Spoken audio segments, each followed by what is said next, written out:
Brothers and sisters of Africa and friends from across the world, welcome once again to Voice of Africa, the channel where the light of our continent shines brightly and where the untold stories of unity, progress, and awakening take center stage. Today, we turn our attention to a matter that is stirring debate not only in Africa, but across the globe. As Arab nations gather in Qatar to consider a NATO-style joint Arab military force, many Africans are asking, where does this leave the African Union and what lessons does it hold for our own struggle toward unity, sovereignty, and collective security? This is not a question of speculation. It is a question rooted in fact. Egypt, a nation that straddles both the Arab world and Africa, has indeed revived a long-standing proposal for a unified Arab army.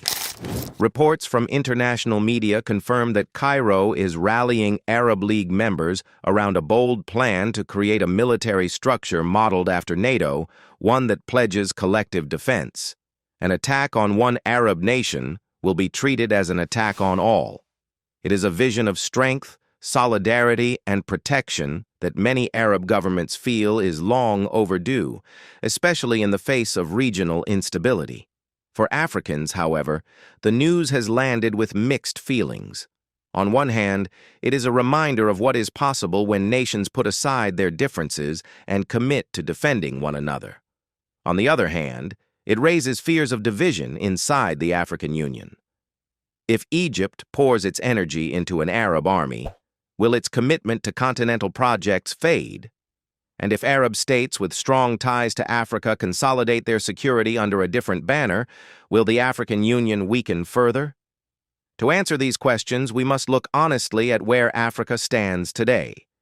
The African Union was built on the dream of giants: Kwame Nkrumah of Ghana, Haile Selassie of Ethiopia, Julius Nyerere of Tanzania, and Thomas Sankara of Burkina Faso, among others. These leaders envisioned not just an organization, but a true union, a continent with one voice, one economy, and the ability to defend itself. Yet more than 60 years later, the AU still struggles to transform that vision into reality. Too often, the meetings in Addis Ababa produce lengthy speeches and symbolic resolutions, but little concrete action on the ground. The most glaring example of this failure is the African Standby Force. Conceived more than 2 decades ago as a rapid reaction army capable of deploying anywhere on the continent, the ASF was declared operational in 2015. Yet in practice, it remains largely inactive, hampered by lack of funding, political divisions, and logistical barriers. When Libya descended into chaos after 2011, the AU had no unified force to stabilize the situation. When Sudan slipped into civil war, regional blocs struggled to respond effectively. And in the Sahel, where terrorism has devastated communities from Mali to Burkina Faso to Niger, foreign armies have too often stepped in where Africans could not act together. This reality is painful. It demonstrates that Africa does not lack soldiers, courage, or manpower. What Africa lacks is the political will to coordinate, to pool resources, and to build collective defense. And it is here that Egypt's proposal for an Arab army becomes so instructive. If Arab states can mobilize under one security umbrella, why can't Africa? If Europe can sustain NATO, why can't Africa create its own version grounded in Pan-African solidarity? The answer lies not in capability, but in willpower. For too long, African leaders have hesitated to surrender even a fraction of sovereignty to continental structures.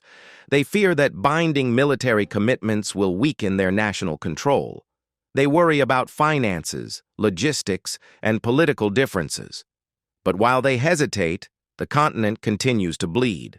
Conflicts rage in the Democratic Republic of Congo, Sudan, and Somalia. Extremist groups exploit weak state security in the Sahel. Millions of Africans remain displaced. The cost of disunity is not theoretical. It is measured in lives lost, resources stolen, and opportunities wasted. Yet amid this grim reality, there is also hope. Across Africa and in the diaspora, Voices are rising louder than ever in favor of deeper integration. Young people in particular are demanding that their leaders move beyond empty rhetoric and take real steps toward unity. They speak of one African passport, one African currency, and above all, one African defense force. For them, the dream is no longer a distant aspiration. It is an urgent necessity. And in this context, one name continues to inspire millions: Captain Ibrahim Traoré of Burkina Faso. At just 36 years old, Traoré has positioned himself as more than a national leader.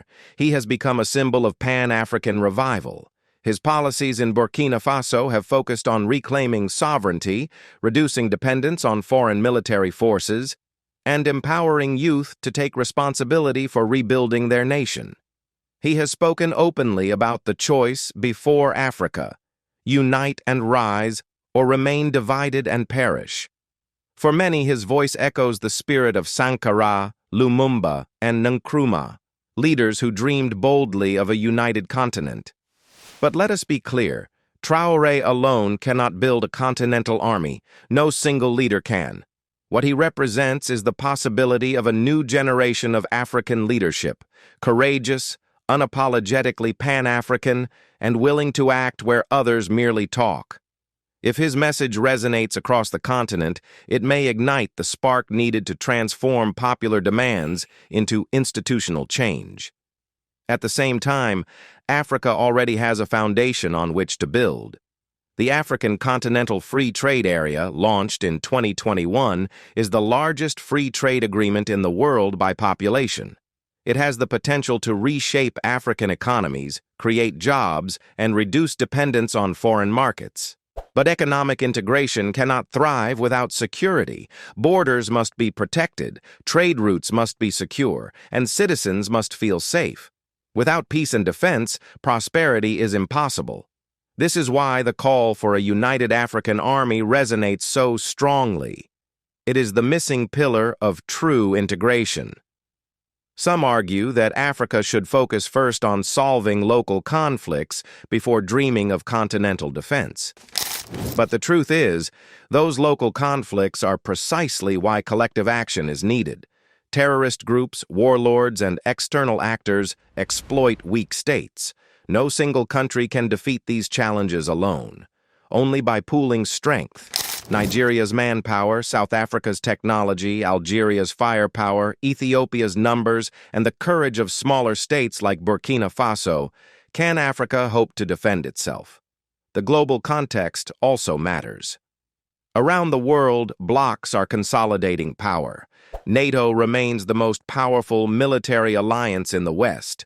BRICS has emerged as a platform for economic cooperation among major developing powers. Arab states are moving toward their own defense pact. Asia has rising alliances of its own. In this environment, Africa risks being left behind, treated as a collection of weak states rather than a united force. Unless Africa acts, it will remain vulnerable to exploitation, resource plundering, and manipulation by stronger players. So where do we go from here? First, Africa must breathe new life into the African Standby Force, not as a paper tiger, but as a real fighting force with dedicated funding, clear command structures, and political backing. Second, African leaders must move beyond speeches and commit to binding agreements, the kind that turn vision into reality. Third, the African diaspora must continue to raise its voice, pressing governments to act and reminding them that Pan-Africanism is not just history, but destiny. Finally, the youth of Africa, who make up more than 60% of the population, must refuse to accept excuses. Their future depends on bold action now. Egypt's pursuit of an Arab military force is not, in itself, a betrayal. It is a signal. It shows what can be achieved when nations are willing to think collectively about their defense. For Africa, the lesson is clear. Unity is not optional. Without it, the African Union risks irrelevance. With it, Africa can become the most powerful bloc of the 21st century, rich not only in resources, but in resilience, sovereignty, and pride. Brothers and sisters, the time has come to face reality. Either Africa rises together or it will be broken into pieces by others. The African Union cannot remain a club of empty resolutions. It must become a shield for its people.